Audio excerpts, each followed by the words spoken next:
Most people are still using Excel like it's 2010 with functions like index match, SUMIFS, or VLOOKUP to get things done. But here's the truth, for most tasks, you don't need these anymore. So in this video, I'll be showing you 5 new Excel formulas to replace dozens of old ones, so you can get the same results with a fraction of the effort.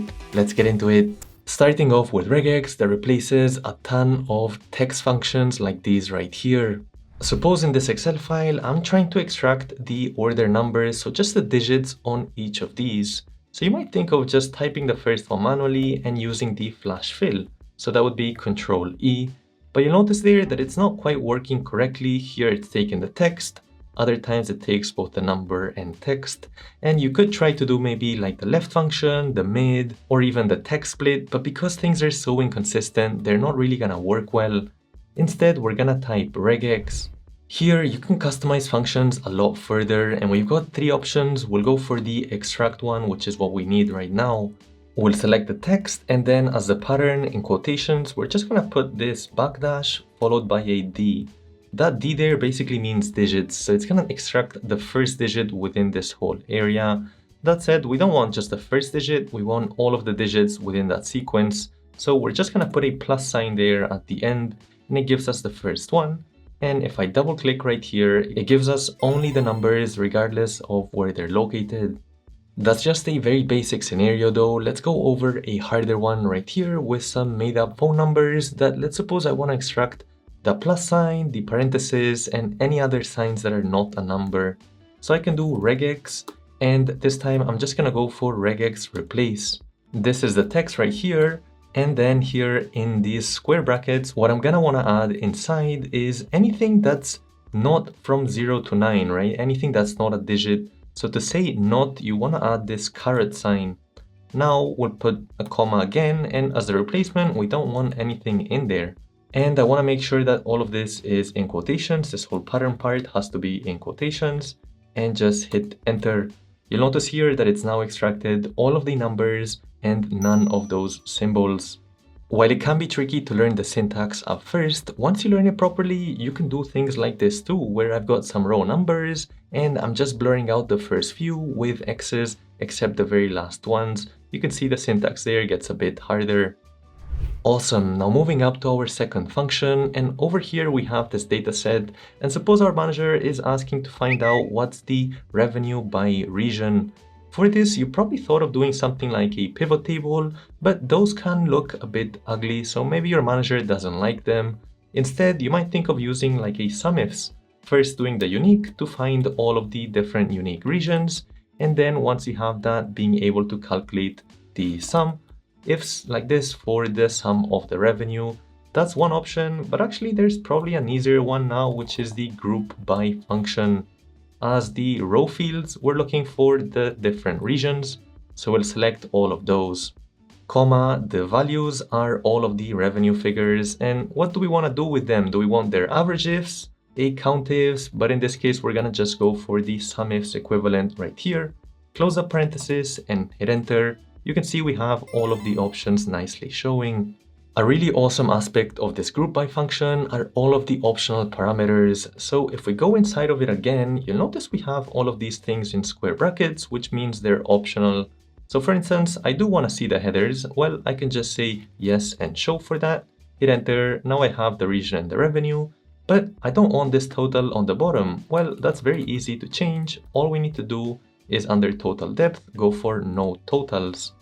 Hit enter there, that's looking nice, but right now there's no order in the revenue side. It should go from high to low in my opinion, so I can easily change that as well. By going to sort order, we're ordering by the second column. So first one is the countries or the regions, and the second one is the revenue. So that means I need to put a 2. 2 just goes from low to high though. So instead I need to get creative and put a minus in front. Now we've got high to low based on revenue. And you might be like, wait Kenji, when you use pivot tables though, you have a row side and a column side. That's not really the case with the group by.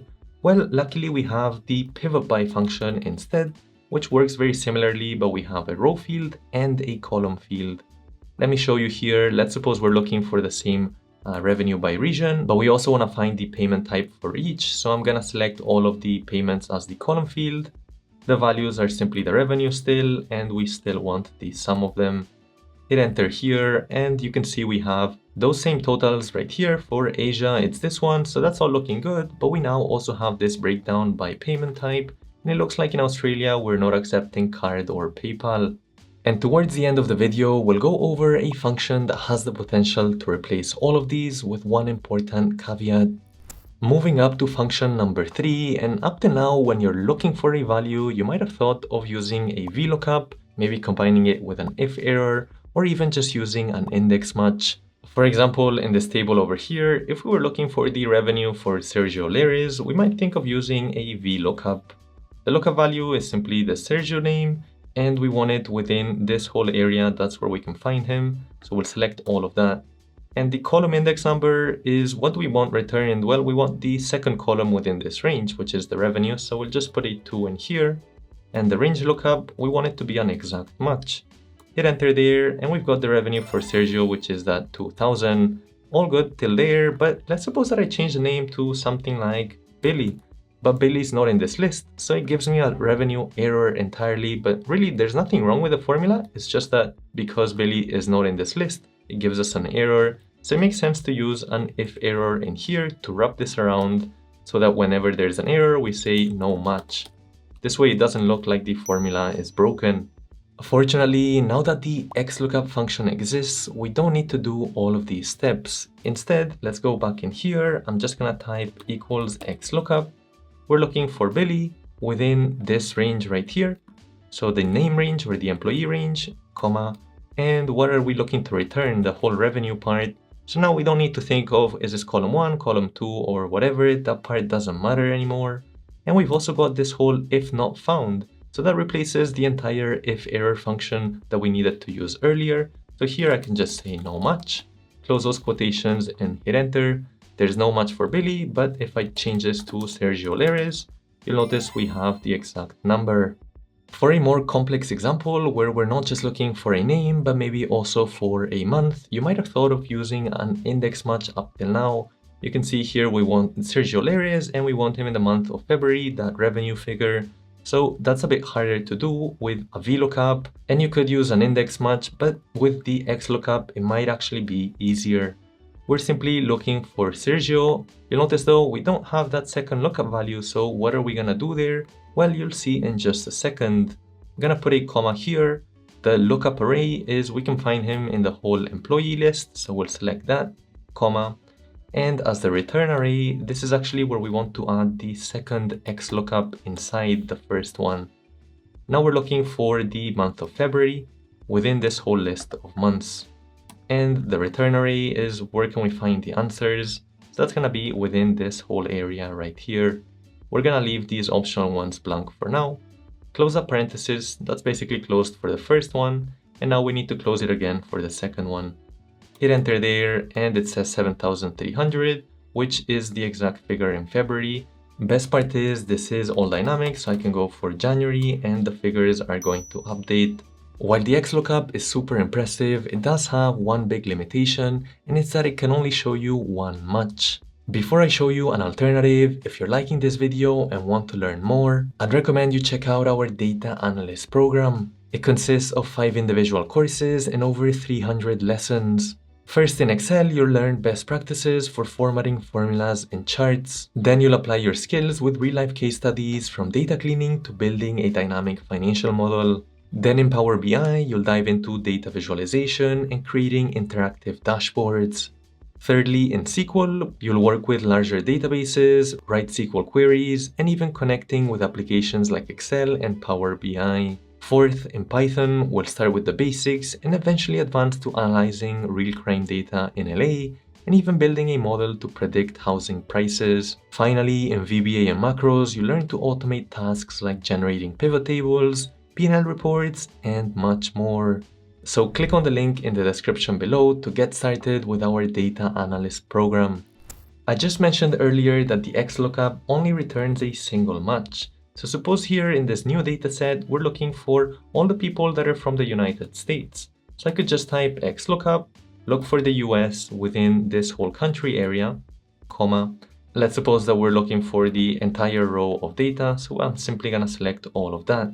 Now close up parenthesis and hit enter, and it gives us that Elon Musk one, which is the first match.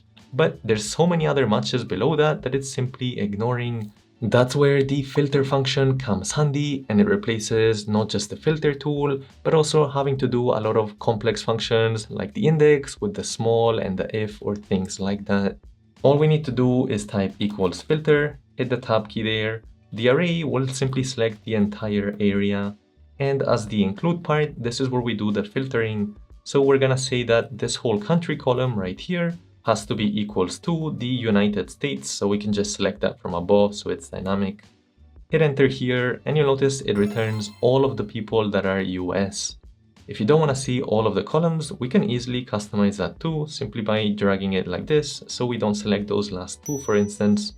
You might be wondering though, what happens when we have multiple criteria in this case, so not just the US, but also something like the industry being technology? Well, let me show you how that works with the filter. The array is this entire area.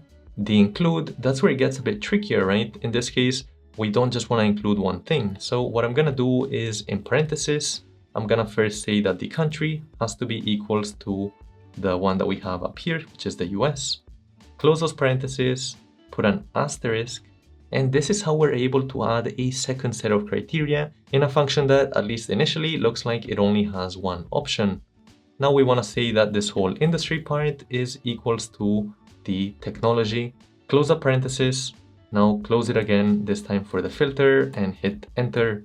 So you can see we've got all of those that are in the US that are also in the technology industry.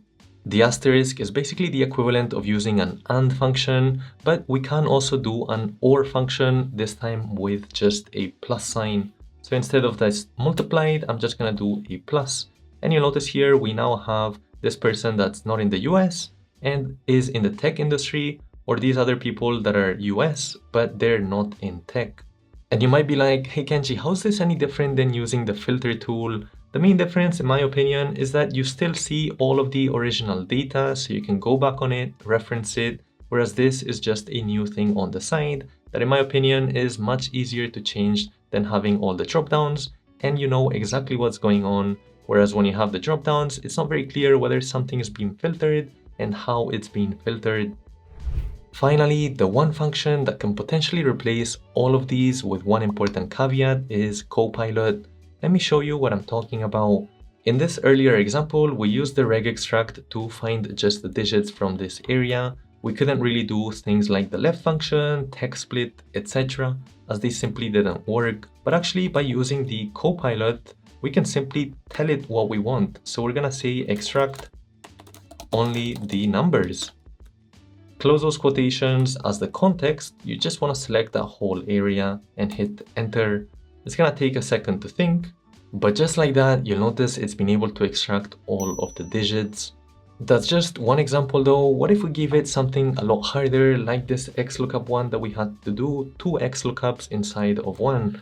Now for this, I'm just gonna delete this part, and we were looking for Sergio in the month of January. So we're gonna ask Copilot instead. As the prompt, I'm gonna say find Sergio Lere's revenue in January, and as the context, I'm just gonna select that entire area, close up parenthesis and hit enter, and you'll notice it's found that exact same figure. So what's the catch here, or what's the caveat? Well, Microsoft actually recommends you don't use this function for anything numerical. If we look at this guide from them, it says when not to use the Copilot function, and it says specifically for any type of numerical calculations. And same thing for things like lookups, it says that you should probably just be using XLOOKUP. To give you an idea of why they say something like that, let me show you through an example right here, where we've got some customer reviews by country, and I want to find out their score. So I'm gonna put Copilot and say, rate these reviews from 1 to 10, 1 is the worst and 10 is the best, and I'm gonna select all of the reviews right here and hit enter. You'll notice it's given us the answers, and now I'm just gonna take the sum of these figures. So it's saying 59, I'm gonna hard code this so it doesn't update. And now if I were to change something over here, like I'm just simply gonna add a dot, then you'll notice that the numbers are not gonna add up to the exact same figures anymore. And that's the main problem with this tool, that it's very inconsistent. So I can ask the exact same prompt, but if something as simple as a dot, which doesn't change the review at all, happens, then it's just gonna change the numbers, which is probably why they say not to use it and go for more reliable tools when it comes to any kind of data analysis. Other than learning formulas, a great way to simplify your Excel is using symbols like the tilde, the dot, or the apostrophe. You can learn how to use those with this video over here or by taking our Excel course over here. Hit that like and that subscribe, and I'll catch you in the next one.